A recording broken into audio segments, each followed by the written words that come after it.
Assalamualaikum warahmatullahi wabarakatuh.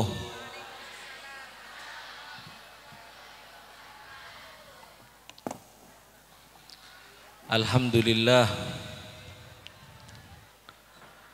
Alhamdulillahi rabbil alamin. Wa bihi nasta'in ala umurid dunya waddin. Allahumma salli wa sallim wa barik wa karrim wa syarrif wa azim ala sayyidina wa habibina wa syafi'ina wa imamina wa qudwatina wa qurrati a'yunina wa nuri qulubina wa maulana Muhammad. Al-Fatih lima ughliq wal khatim lima sabaq nasiril haqqi bil haqq wal hadi ila siratil mustaqim wa ala alihi wa sahbihi haqqa qadrihi wa miqdarihil azim. Subhanaka la ilma lana illa ma 'allamtana innaka antal alimul hakim. Rabbi shrah li sadri wa yassir li amri wahlul 'uqdatam min lisani yafqahu qawli. Bismillahi masyaallah la yasukul khair illallah. Wa bismillahi masyaallah ma kana min ni'matin faminallah. Wa bismillahi masyaallah la haula wala quwwata illa billah. Wa bismillahi masyaallah la yasrifu su'a illallah. Amma ba'd. Yang saya hormati, yang saya muliakan, Dewan Guru SMP Negeri 1 Ciawi Gebang, yang saya cintai, yang saya doakan sukses, yang saya doakan insyaallah menjadi orang alim, insyaallah ilmunya menjadi manfaat para siswa dan siswi SMP Negeri 1 Ciawi Gebang.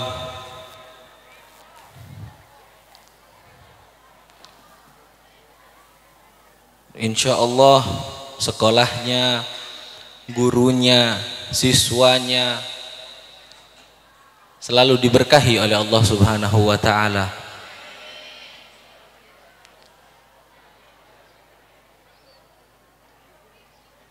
Dan yang saya hormati serta yang saya muliakan, siapapun yang membantu terlaksananya acara ini, yang insya Allah setiap usaha dan upaya lancarnya acara ini dibalas oleh Allah Subhanahu wa taala dengan balasan sebaik-baiknya balasan. Yang sama-sama kita doakan insyaallah para santri wabil khusus peserta wisuda tahfidz dan orang tuanya diberkahi oleh Allah Subhanahu wa taala. Dan berkah apa yang dihafalkan di dalam Al-Quran bisa menjadi dicinta oleh baginda Nabi Muhammad sallallahu alaihi wasallam.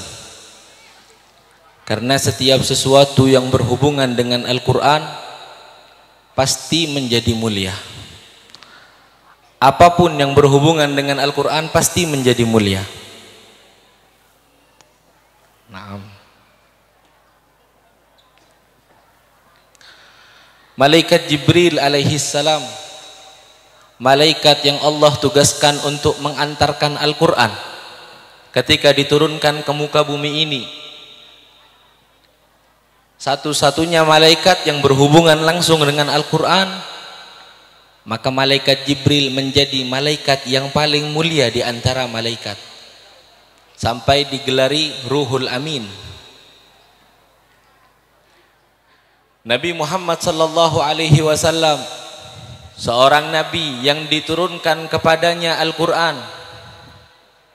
Enggak ada nabi lain yang diturunkan Al-Qur'an kecuali hanya kepada Nabi Muhammad sallallahu alaihi wasallam. Maka sudah kita sepakati dan sama-sama kita ketahui bahwa Nabi Muhammad sallallahu alaihi wasallam adalah sebaik-baiknya nabi. Umatnya Nabi Muhammad sallallahu alaihi wasallam yang diturunkan oleh Allah Subhanahu wa taala Al-Qur'an kepada mereka, maka sama-sama kita ketahui bahwa umat Nabi Muhammad sallallahu alaihi wasallam adalah sebaik-baiknya umat yang Allah sendiri yang mengatakan di dalam Al-Qur'an, kuntum khaira ummatin ukhrijat linnas. Setiap sesuatu yang berhubungan dengan Al-Qur'an pasti menjadi mulia. Bahkan Nabi sallallahu alaihi wasallam di dalam satu hadisnya beliau bersabda, khairukum man ta'allamal Qur'an wa 'allamahu. Sebaik-baiknya kalian, artinya yang paling baik di antara kalian. Kalau seandainya di antara kita mau diukur kebaikannya di sisi Allah Subhanahu wa taala, dengan apa tolak ukurnya? Maka kata Nabi sallallahu alaihi wasallam, man ta'allamal Qur'an, seseorang yang mempelajari Al-Qur'an, seseorang yang menghafalkan Al-Qur'an, seseorang yang berusaha memahami makna Al-Qur'an, seseorang yang bersungguh-sungguh di dalam memahami tafsir Al-Qur'an, seseorang yang mengisi kesehariannya dengan Al-Qur'an. Wa 'allamahu, kemudian bukan hanya memahami, bukan hanya menghafal, bukan hanya mengetahui, kemudian disempurnakan dengan mengajarkan Al-Qur'an tersebut. Itu adalah sebaik-baiknya orang, sebaik-baiknya tolak ukur di antara kita menurut baginda Nabi Muhammad sallallahu alaihi wasallam. Dan insya Allah para santri yang wisuda juz 30 ataupun juz 29 ataupun yang belum wisuda, yang berusaha memahami Al-Qur'an, insya Allah dijadikan oleh Allah Subhanahu wa taala orang-orang yang baik. Selalu dimudahkan jalannya untuk mempelajari Al-Qur'an sehingga dijadikan orang-orang yang bisa memanfaatkan adanya Al-Qur'an. Dan insya Allah adanya Al-Qur'an yang dipelajari, yang dihafalkan, yang difahami, kemudian yang diajarkan akan menjadi syafaat bagi kita semua kelak di hari kiamat. Amin ya rabbal alamin. Para hadirin dan hadirat yang dirahmati oleh Allah, kita bersyukur kehadirat Allah Subhanahu wa taala yang pada pagi hari yang cerah di dalam perkumpulan yang penuh berkah ini, Allah Subhanahu wa taala berikan kepada kita satu kenikmatan yang luar biasa besarnya, yang mana Nabi sallallahu alaihi wasallam di dalam satu hadisnya beliau bersabda, ni'matani maghbunun fihima katsirun minan nas. Ada dua nikmat yang Allah berikan kepada umat manusia, banyak daripada manusia enggak sadar bahwa dua nikmat tersebut adalah dua nikmat yang luar biasa besar. Maghbun, tertipu, enggak sadar bahwa Allah memberikan dua nikmat tersebut. Apa kata Nabi sallallahu alaihi wasallam? Yang pertama adalah as-sihhah, kesehatan. Orang enggak sadar kalau sehat ini adalah nikmat yang besar. Kadang sadarnya kalau sudah hilang kenikmatan tersebut. Kalau sudah Allah kasih sakit, baru ya Allah, mulai mengeluh, mulai berharap untuk diberikan kesehatan lagi. Tapi kalau seandainya masih sehat, kadang kita nggak sadar. Dengan mudahnya kita bisa bernafas, nikmat apa enggak? Nikmat luar biasa besar. Kalau seandainya Allah cabut kenikmatan bernafas dari kita 5 menit aja, sakit enggak? Sesek enggak? Ini baru nikmat sehat dari hidung, bisa bernafas, atau dari mulut. Belum lagi nikmatnya kaki. Kita berjalan, melangkah 5 langkah, 10 langkah, bagaikan sesuatu yang biasa saja, bukan sesuatu yang spesial, bukan sesuatu yang patut disyukuri. Padahal itu luar biasa besar. Bayangkan orang-orang yang Allah beri cobaan dengan sakit stroke. Susah enggak bagi mereka melangkah 5 langkah, 10 langkah? Susahnya luar biasa. Maka pantas Nabi SAW bersabda bahwa banyak orang tertipu daripada nikmat tersebut.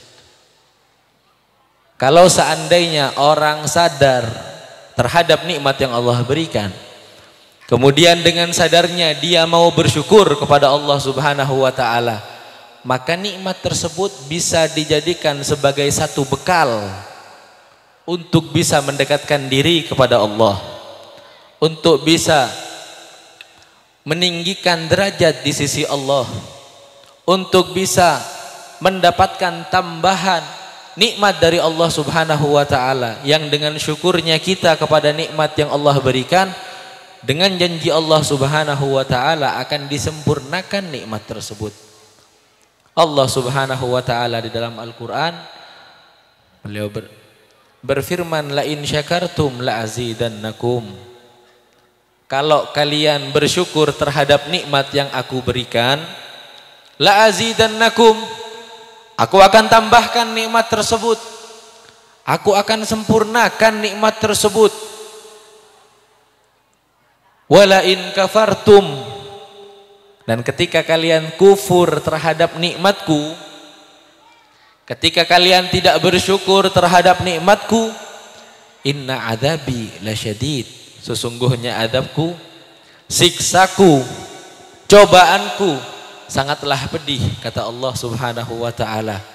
Insyaallah kita yang diberi kesehatan pada pagi hari ini kita pakai untuk berkumpul di majelis yang penuh berkah ini, di majelis di mana kita menyelenggarakan satu sejarahnya Nabi Muhammad sallallahu alaihi wasallam.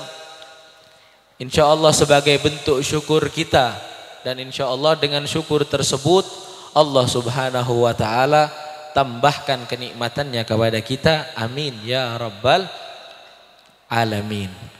Adapun nikmat yang kedua yang banyak orang tertipu, kata Nabi sallallahu alaihi wasallam, adalah al-faragh, memiliki waktu luang. Ketika seseorang memiliki waktu luang, ini adalah nikmat yang luar biasa besar, kata Nabi sallallahu alaihi wasallam. Bahkan saking besarnya banyak orang yang tidak faham, tidak ngerti bahwa itu adalah nikmat yang luar biasa besar. Sampai-sampai ketika ada waktu kosong, punya kesempatan untuk melakukan sesuatu yang baik, sesuatu yang manfaat, tapi ditunda-tunda. Ada waktu sekarang kosong untuk belajar, mempersiapkan diri untuk ujian, santai, ujiannya masih lama. Ada waktu kosong dipakai untuk persiapan, melancarkan juz 30 biar bisa wisuda. Wah, masih tes-tesannya masih lama, santai aja. Punya waktu kosong, tapi kurang bersyukur dengan menunda-nunda waktu kosong tersebut. Ketika sudah disibukkan oleh Allah Subhanahu wa taala, maka mulai sadar, ya Allah, Kenapa kemarin waktu kosong nggak dipakai untuk persiapan ujian? Kenapa waktu kosong kemarin nggak dipakai untuk melancarkan hafalan juz 30? Coba. Akhirnya pakai kata coba. Seandainya, yang dipakai kata seandainya. Kata-kata yang tidak ada manfaatnya.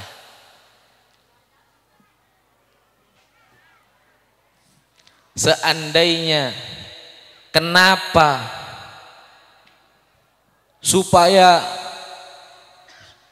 seandainya saya bisa seperti ini kemarin, maka mungkin saya sekarang akan seperti ini. Itu nggak ada manfaatnya.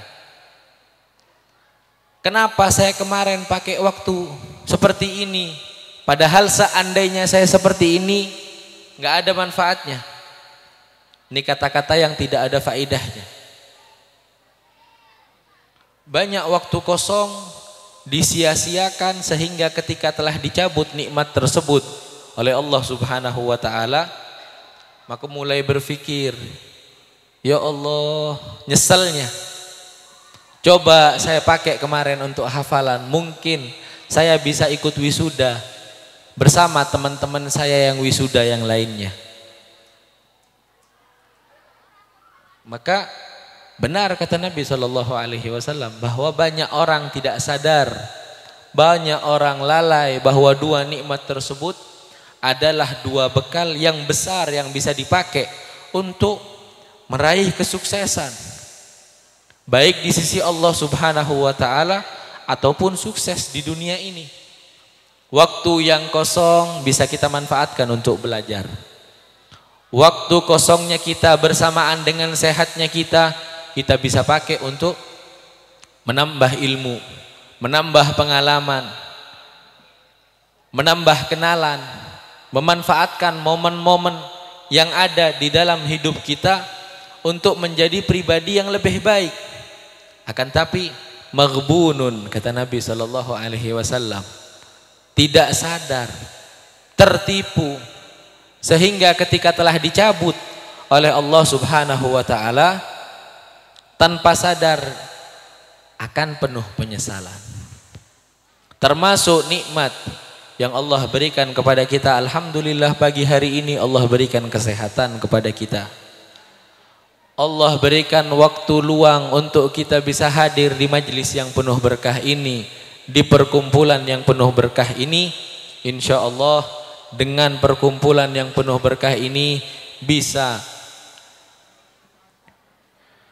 menghadiahkan dengan hadiah, yaitu diampuni dosa-dosa kita oleh Allah Subhanahu wa taala. Dan dengan tujuan apa kita datang ke sini, insya Allah bisa dimudahkan dan diberikan oleh Allah Subhanahu wa taala. Amin ya rabbal alamin. Termasuk nikmat yang luar biasa besar, selain dipanjangkan umur kita oleh Allah Subhanahu wa taala, sekali lagi Allah perjumpakan kita dengan bulan mulia, bulan Rajab. Allah Subhanahu wa taala di dalam Al-Qur'an berfirman, wa itta'adzana. Allah Subhanahu wa taala berfirman, inna iddatasy syuhuri indallahi 12 syahran fi kitabillahi yauma khalaqas samawati wal ard minha arba'atun hurum. Kata Allah Subhanahu wa taala, sesungguhnya jumlah bilangan bulan ketika Allah ciptakan langit dan bumi ada 12 bulan. Bukan bulan Februari, Maret, April, bukan bulan yang itu, tapi bulan Hijriah. Minha arba'atun hurum, 4 daripada bulan yang 12 adalah bulan haram, bulan yang mulia di sisi Allah Subhanahu wa taala. Dijelaskan oleh ulama, 4 bulan tersebut 3 bulan bersambung, 1 bulannya terpisah. Yang 3 Muharram, yang 3 Dzulqa'dah, Dzulhijjah sama Muharram, bersambung, berurutan. Kemudian yang 1 adalah bulan Rajab. Sekarang alhamdulillah Allah berikan kesempatan sekali lagi kita bertemu dengan bulan Rajab, bulan yang mulia di sisi Allah Subhanahu wa taala. Cukuplah menjelaskan kemuliaan bulan Rajab di dalam hadis Nabi sallallahu alaihi wasallam. Beliau bersabda, Rajab syahrullah. Rajab ini bulannya Allah. Sesuatu yang disandarkan kepada Allah Subhanahu wa taala maka pastilah mulia. Yang menyandarkan kata Rajab dengan Allah Subhanahu wa taala makhluk yang paling mulia Nabi Muhammad sallallahu alaihi wasallam.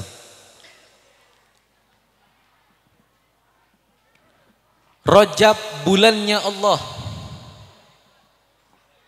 Kenapa dikatakan bulannya Allah? Karena sesungguhnya di dalam kemuliaan bulan Rajab Allah Subhanahu wa taala obral ampunannya di bulan tersebut. Di bulan Rajab seseorang yang mau meminta kepada Allah Subhanahu wa taala ampunan, istighfar, bertaubat kepada Allah Subhanahu wa taala, kemungkinan untuk diampuni 2 kali lipat. Kemungkinan untuk dimaafkan oleh Allah Subhanahu wa taala menjadi double 2 kali lipat. Seandainya di bulan lain seseorang meminta ampun kepada Allah, bisa saja diampuni. Tapi khusus di bulan Rajab diobral ampunannya Allah Subhanahu wa taala. Maka betapa beruntungnya seseorang yang masih diberi kesempatan. Ini ada beberapa hari lagi bulan Rajab. Sebelum kita berpisah dengan bulan Rajab, insya Allah kita manfaatkan untuk meminta ampunan dan bertaubat kepada Allah Subhanahu wa taala. Dan di dalam bulan Rajab banyak terjadi sejarah dan peristiwa penting. Yang pertama, yang paling membuat hati umat baginda Nabi Muhammad sallallahu alaihi wasallam bahagia adalah di bulan Rajab ibunda Nabi sallallahu alaihi wasallam hamil terhadap baginda Nabi Muhammad sallallahu alaihi wasallam. Hamilnya di bulan Rajab, kemudian setelah 9 bulan lahir Nabi Muhammad sallallahu alaihi wasallam. Di bulan apa lahirnya? Santri-santri bulan apa? Tahu nggak? Lahirnya Nabi Muhammad bulan apa? Kurang kompak. Bulan apa? Rabiul Awal. Masya Allah. Barakallahu fikum. Di bulan Rabiul Awal yang disebut sebagai bulan Maulid. Kemudian ada juga di bulan Rajab sesuatu yang terjadi di bulan Rajab, sesuatu yang paling berkah untuk umat baginda Nabi Muhammad sallallahu alaihi wasallam adalah peristiwa Isra dan Mi'raj. Isra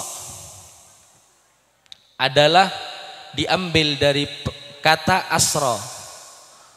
Maka di dalam Al-Quran dikatakan subhanalladzi asra bi abdihi lailan minal masjidil harami ilal masjidil aqsa. Segala puji bagi Allah Subhanahu wa ta'ala yang telah menjalankan hambanya. Allah Subhanahu wa ta'ala menyebut Nabi Muhammad dengan sebutan hamba, bukan rasul, bukan nabi, bukan menyebut namanya Muhammad, tapi bi abdihi dengan sebutan hamba. Karena sesungguhnya seseorang yang paling tinggi derajatnya di sisi Allah Subhanahu wa ta'ala adalah seseorang yang paling menghamba kepada Allah Subhanahu wa ta'ala. Keadaan seseorang yang paling mulia di sisi Allah Subhanahu wa ta'ala adalah keadaan paling rendahnya seseorang, yaitu ketika bersujud kepada Allah di dalam salatnya. Itu adalah keadaan yang paling mulia, yang paling rendah. Karena keadaan yang paling mulia adalah seseorang ketika sudah sempurna penghambaannya kepada Allah Subhanahu wa taala. Karena tujuan kita diciptakan oleh Allah Subhanahu wa taala, disebutkan oleh Allah, "Wa ma khalaqtul jinna wal insa illa liya'budun." Tidaklah aku ciptakan manusia dan jin terkecuali tujuannya hanya untuk menghamba, untuk beribadah kepada Allah Subhanahu wa taala. Dan di dalam penghambaan kita, di dalam ibadah kita, itu adalah keadaan yang paling mulia, yang paling sempurna dalam keadaan manusia. Karena itu visi dan misi Allah menciptakan kita. Subhanalladzi asra bi 'abdihi lailan minal masjidil harami ilal masjidil aqsa. Dijalankan Nabi Muhammad sallallahu alaihi wasallam di dalam waktu 1 malam saja, dari Masjidil Haram di kota Makkah ilal Masjidil Aqsa yang ada di Palestina. Jauhnya Arab Saudi ke Palestina luar biasa. Di zaman Nabi Muhammad tidak ada pesawat. Di zaman Nabi Muhammad nggak ada helikopter. Kalau sekarang kita beli tiket berangkat sekarang dari Saudi Arabia, mungkin 1 jam 2 jam nyampe Palestina. Zamannya Nabi Muhammad, orang berjalan dari Makkah ke Palestina menggunakan unta atau menggunakan kuda, waktu yang ditempuh minimal 3 bulan. Subhanah, kata Allah Subhanahu wa taala, memuji Maha Suci. Di dalam Al-Quran ketika sudah diawali dengan subhana, menunjukkan peristiwa yang luar biasa, menakjubkan, yang di luar nalarnya manusia, karena tidak masuk akal. Nabi Muhammad dijalankan oleh Allah dari Makkah ke Madinah, dari Makkah ke Palestina dalam kurun waktu 1 malam. Padahal orang yang lain kalau dari Makkah ke Palestina 3 bulan. Sehingga peristiwa yang bahkan seandainya kita pikirkan menggunakan otak kita ini tidak masuk akal, banyak membuat sahabat-sahabat Nabi Muhammad yang awalnya beriman, akan tapi imannya lemah, banyak murtad dari agama Islam. Karena tidak percaya dengan cerita yang disampaikan oleh Nabi Muhammad sallallahu alaihi wasallam. Padahal sudah disebutkan dengan bukti-bukti yang valid. Diceritakan di dalam kitab Nurul Yakin bagaimana peristiwa Isra'nya Nabi Muhammad ketika diperjalankan dari Makkah ke Palestina. Orang-orang kemudian tidak percaya dengan cerita Nabi Muhammad. Ditanya, Muhammad, engkau tidak pernah ke Palestina, coba sebutkan bagaimana bentuknya Masjidil Aqsa. Subhanallah, Allah yang maha memuliakan terhadap nabinya Nabi Muhammad sallallahu alaihi wasallam, di hadapannya ditampakkan gambarnya Masjidil Aqsa secara lengkap, dijelaskan oleh Nabi Muhammad kepada para sahabat dan kepada orang-orang yang tidak beriman kepada Nabi Muhammad. Dijelaskan mulai dari ujung, pilarnya seperti ini, bangunannya seperti ini, warna bangunannya seperti ini, secara lengkap dijelaskan oleh Nabi Muhammad.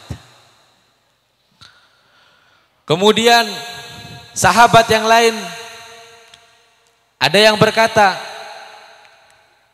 Muhammad, kalau engkau benar, ceritamu benar, engkau sudah ke Palestina, ada kafilah rombongan orang yang sudah sampai ke Palestina, dia sedang pulang, sampai mana mereka? Perkirakan kapan mereka akan sampai kembali ke kota Makkah. Diperkirakan oleh Nabi Shallallahu Alaihi Wasallam mungkin mereka akan sampai masuk dalam kota Makkah di hari yang disebutkan oleh Nabi Muhammad, di waktu pagi menjelang salat duha, akan didahului oleh ketua rombongan yang akan menaiki kendaraan unta berwarna abu-abu. Begitu lengkapnya Allah tampakkan di hadapan Nabi Muhammad. Dan begitu lengkapnya Nabi Muhammad sampaikan kepada kafir Quraisy. Sehingga setelah sampai kafilah rombongan tadi masuk ke dalam kota Makkah, sesuai persis dengan apa yang disampaikan oleh baginda Nabi Muhammad sallallahu alaihi wasallam. Tapi itu semua tidak membuat mereka beriman kepada Nabi Muhammad. Itu semua tidak membuat mereka percaya dan yakin kepada Nabi Muhammad. Bahkan apa yang telah disampaikan oleh Nabi Muhammad semakin membuat mereka yakin bahwa Nabi Muhammad adalah tukang sihir. Nabi Muhammad adalah dukun yang bisa menebak sesuatu. Sesungguhnya hidayah adalah Allah yang memberikan, dan Allah memberikan kepada orang-orang yang hanya dikehendaki oleh Allah Subhanahu wa ta'ala. Nabi Muhammad hanya datang untuk mengantarkan hidayah. Tapi yang memberikan hidayah, yang memasukkan hidayah tersebut kepada hatinya seseorang adalah Allah Subhanahu wa ta'ala.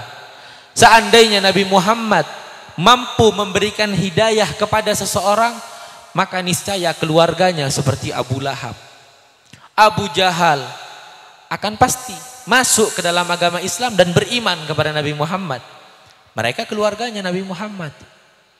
Akan tapi Allah ingin menunjukkan kepada Nabi Muhammad dan seluruh umatnya Nabi Muhammad bahwa yang memberi hidayah hanyalah Allah Subhanahu wa ta'ala, bukan Nabi Muhammad sallallahu alaihi wasallam. Maka kita bersyukur kehadirat Allah Subhanahu wa ta'ala.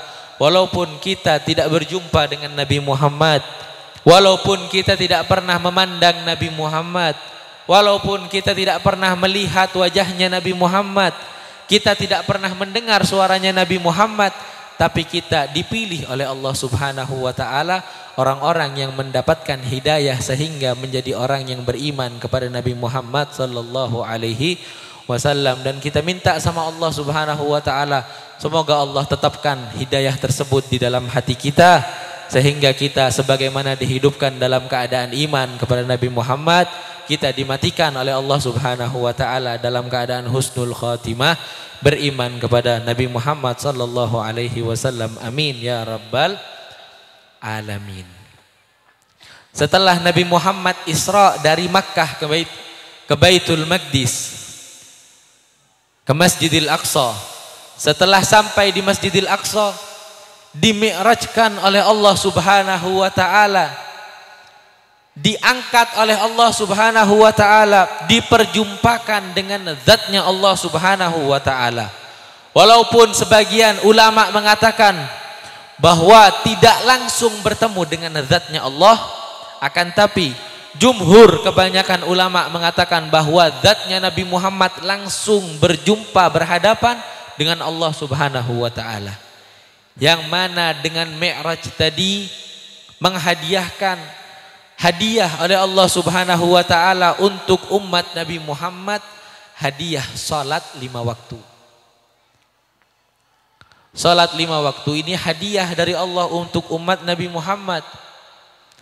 Apa yang diperintahkan oleh Allah Subhanahu wa ta'ala pertama kali? Diperintahkan oleh Allah salat sehari 50 kali. Sehari semalam 50 kali. Mampu enggak kira-kira? Kalau seandainya sehari semalam sholatnya 50 kali, mampu enggak kira-kira? Kita sehari semalam waktunya 24 jam. Kalau sholatnya 50 kali, kurang dari setengah jam kita wajib sholat. Setengah jam bangun sholat. Malam setengah jam bangun sholat. Mampu gak kira-kira? Gak bakal mampu. Hadiah yang mendapatkan perintah dari Allah sholat 50 kali, ketika turun ke langit ke-6 bertemu dengan Nabi Musa, ditanya oleh Nabi Musa, ya Muhammad, apa yang Allah berikan? Allah memerintahkan kepadaku dan umatku untuk sholat 50 kali di dalam sehari. Kata Nabi Musa, jangan Muhammad, kembali kepada Allah, minta keringanan.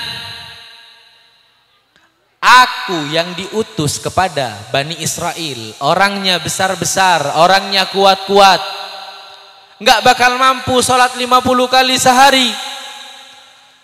Umatmu Muhammad kecil-kecil, umatmu lemah. Aku yang tidak mampu, apalagi umatmu. Minta keringanan sama Allah. Kembali lagi minta keringanan. Nurut, alhamdulillah Nabi Muhammad. Kembali kepada Allah dikurangi 5. Ketemu di langit ke-6 dengan Nabi Musa, ditanya lagi, alhamdulillah sudah dikurangi 5. Kembali lagi sama Allah minta keringanan lagi. Tidak akan mampu. Ketika Isra dan Mi'raj, Nabi Muhammad bertemu dengan Nabi Musa. Nabi Musa sudah meninggal atau belum? Nabi Musa hidup di zaman ratusan tahun sebelum Nabi Muhammad. Akan tapi di dalam peristiwa Isra dan Mi'raj, Nabi Musa masih bisa memberikan manfaat kepada umat Nabi Muhammad. Maka itu juga yang dijadikan dalil oleh kita ahlu sunnah wal jamaah, bahwa seseorang yang sudah meninggal dari kalangan salihin, para aulia, orang-orang alim, orang-orang yang dekat derajatnya dengan Allah Subhanahu wa ta'ala, masih bisa memberikan manfaat kepada kita di dunia ini. Ketemu dengan Nabi Musa, bilang sudah dikurangi 5, balik lagi ke Allah minta keringanan lagi. Datang ke Allah minta keringanan lagi, dikurangi 5 lagi, tinggal 40. Ketemu Nabi Musa, kata balik lagi, kata Nabi Musa nggak bakal mampu. Terus bolak-balik antara Nabi Musa sama Allah sampai sisa 5. Apa kata Nabi Musa? Balik lagi Muhammad, sudah sisa 5. Masih disuruh balik lagi sama Nabi Musa, umatmu nggak bakal mampu. Ternyata benar Nabi Musa. Kita diperintahkan sholat 5 waktu, malas enggak? Jujur, malas enggak? Sholat sehari sisa 5 masih malas. Benar Nabi Musa. Apa kata Nabi Muhammad? La ya Musa, ana astahi indallah. Aku sudah malu di hadapan Allah. Bolak-balik 9 kali, tinggal 5 masih mau minta keringanan lagi. Mau dikorting jadi berapa? Sholat sekali seminggu, sudah tinggal 5 kali masih mau minta keringanan. Kata Allah, kata Nabi Muhammad, aku malu wahai Musa, terlalu banyak keringanan. Akan tapi khusus untuk umat Nabi Muhammad yang sholatnya 50 kali awalnya kemudian dikorting menjadi 5, mendapatkan pahala sebanyak 50 kali. Jadi kita satu kali sholat, Allah berikan pahala bagaikan orang sholat 10 kali. Jadi kita 5 kali sholat sehari semalam bagaikan orang yang sholat 50 kali. Alhamdulillah, nikmatnya dijadikan umat Nabi Muhammad sallallahu alaihi wasallam. Ini karena rahmat dan cintanya Allah kepada Nabi Muhammad, yang mana dengan rahmat dan cinta tersebut bisa dirasakan oleh umatnya Nabi Muhammad sallallahu alaihi wasallam. Dipuji oleh Allah, kuntum khaira ummatin ukhrijat linnas. Kita umat Nabi Muhammad ini dipuji sebaik-baiknya umat oleh Allah Subhanahu wa taala. Bahkan Nabi Musa ketika ditunjukkan bahwa nanti di akhir zaman, zamannya Nabi Musa masih menjadi nabi dan beliau masih hidup, Allah Subhanahu wa taala bilang ke Nabi Musa, ada perkumpulan nanti, ini adalah sebaik-baiknya umat yang akan diturunkan di muka bumi ini. Apa kata Nabi Musa? Ya Allah, jadikan umat tersebut sebagai umatku. Tidak wahai Musa, mereka adalah umatnya Nabi Muhammad. Kemudian Nabi Musa meminta, ya Allah, kalau mereka tidak bisa dijadikan umatku, maka jadikan aku sebagai golongannya mereka. Nabi Musa meminta kepada Allah untuk dijadikan sebagaimana kita dijadikan umat Nabi Muhammad sallallahu alaihi wasallam. Kita yang tidak meminta kita yang tidak memohon kepada Allah tapi dimuliakan oleh Allah dengan dijadikan umat Nabi Muhammad sallallahu alaihi wasallam. Semoga Allah jadikan kita umat yang bersyukur dijadikan umat Nabi Muhammad, sehingga dengan bersyukur tersebut kita bisa dicinta oleh Nabi Muhammad sallallahu alaihi wasallam. Ketika Nabi sallallahu alaihi wasallam Mi'raj, diperjumpakan dengan Nabi Musa alaihi salam. Di langit pertama berjumpa dengan Nabi Adam. Nabi ucapkan assalamualaikum, dijawab dengan doa. Kemudian berjumpa di langit kedua dengan nabi yang lain, ke langit ketiga nabi yang lain, langit keempat nabi yang lain, langit kelima nabi yang lain. Semua nabi-nabi yang berjumpa dengan Nabi Muhammad semuanya bergembira, tersenyum atas perjumpaannya dengan Nabi Muhammad. Ketika berjumpa di langit keenam dengan Nabi Musa, Nabi Musa justru bersedih melihat baginda Nabi Muhammad. Nabi Musa bersedih bahkan menangis melihat Nabi Muhammad. Kemudian menangisnya tersebut bukan karena sedih dengan perjumpaan dengan Nabi Muhammad. Di dalam tafsir Al-Qurtubi dijelaskan bahwa sesungguhnya menangisnya Nabi Musa alaihissalam ketika berjumpa dengan Nabi Muhammad karena beliau merasa sedih dengan prestasi beliau sendiri ketika dibandingkan dengan prestasinya Nabi Muhammad sallallahu alaihi wasallam. Beliau berdakwah di jalan Allah Subhanahu wa taala, Nabi Musa alaihi salam 950 tahun. Beliau mengajak umat Bani Israel 950 tahun. Orang yang beriman kepada beliau hanya sekitar 60 orang. Selama 950 tahun yang beriman hanya sekitar 60 orang. Seandainya Nabi Musa punya Instagram, followersnya sedikit. Iya. Seandainya punya Instagram, followersnya sedikit. Sedih Nabi Musa. Dibandingkan dengan Nabi Muhammad yang berdakwah hanya dalam kurun 23 tahun. Tapi jutaan orang yang masuk beriman kepada Allah Subhanahu wa taala. Sedih beliau karena banyaknya umat di sisi Allah Subhanahu wa taala kelak akan menjadi kebanggaan oleh nabinya. Dan Nabi Muhammad insya Allah yang paling berbangga. Karena banyaknya orang yang beriman kepada Allah Subhanahu wa taala atas dakwahnya Nabi Muhammad sallallahu alaihi wasallam. Bersedih Nabi Musa berjumpa dengan Nabi Muhammad. Karena umatnya sedikit. Karena nanti alasan untuk berbangga di hadapan Allah juga tidak sebanyak alasannya Nabi Muhammad yang umatnya banyak. Bahkan setelah meninggal Nabi Muhammad tetap banyak umatnya Nabi Muhammad. Yang beriman banyak, yang masuk Islam tetap banyak. Luar biasa dakwah dari baginda Nabi Muhammad.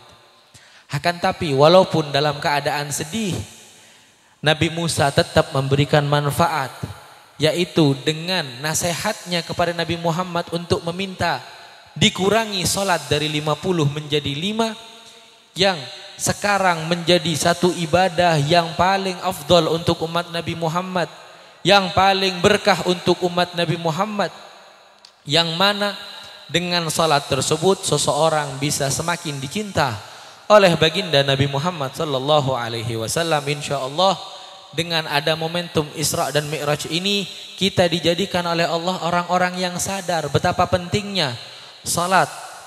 Kemudian dijadikan oleh Allah orang-orang yang mampu menjaga terhadap salat 5 waktu kita, semakin memperbaiki salat kita, semakin khusyuk di dalam salat kita, semakin ada perasaan cinta kepada salat kita. Amin ya rabbal alamin. Salat adalah satu ibadah yang paling bisa menyambungkan antara seorang hamba dengan Tuhannya. Salat diambil daripada huruf shad, lam dan tak marbutah. Ketika disambungkan tulisannya menjadi silah, yang berarti di dalam bahasa Arab adalah penyambung. Kenapa dikatakan tersebut? Karena salat adalah penyambung antara hamba dengan Allah Subhanahu wa taala. Ketika seseorang menjaga salatnya, maka hubungannya dengan Allah tersambung. Ketika seseorang telah terputus dari salatnya, maka hubungan dengan Allah Subhanahu wa taala juga terputus. Insyaallah Allah jaga hubungan kita dengan Allah Subhanahu wa taala. Allah senantiasa berikan taufiknya kepada kita agar selalu bisa menjaga salat kita, dan insyaallah diberikan khusyuk di dalam hati kita di dalam salat.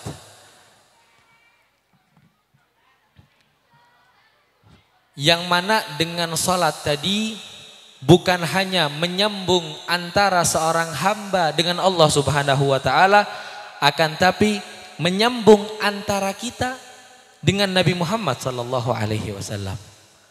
Seseorang yang memperbaiki salatnya, maka dia memperbaiki hubungannya dengan Nabi Muhammad. Seseorang yang memperbaiki dan menyempurnakan salatnya, maka dia telah menyempurnakan hubungannya dengan Nabi Muhammad sallallahu alaihi wasallam.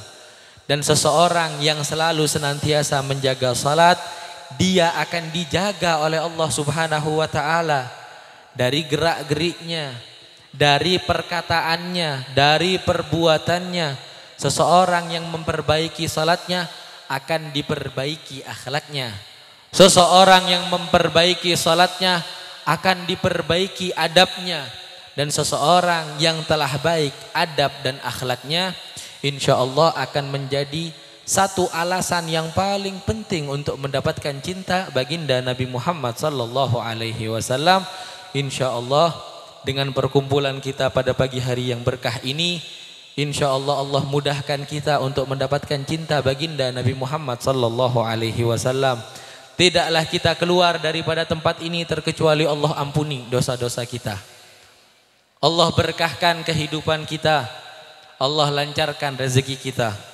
Allah jaga guru-guru kita, disehatkan badannya, diberkahkan hidupnya, dijaga oleh Allah Subhanahu wa taala, disehatkan jasmaninya, dibahagiakan rohaninya, dijadikan guru yang semakin sabar untuk bisa mendidik santri-santrinya sehingga menjadi siswa yang teladan, yang berkah, yang bisa dibanggakan oleh baginda Nabi Muhammad sallallahu alaihi wasallam.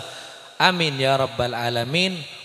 Wal afu minkum. Assalamualaikum warahmatullahi wabarakatuh.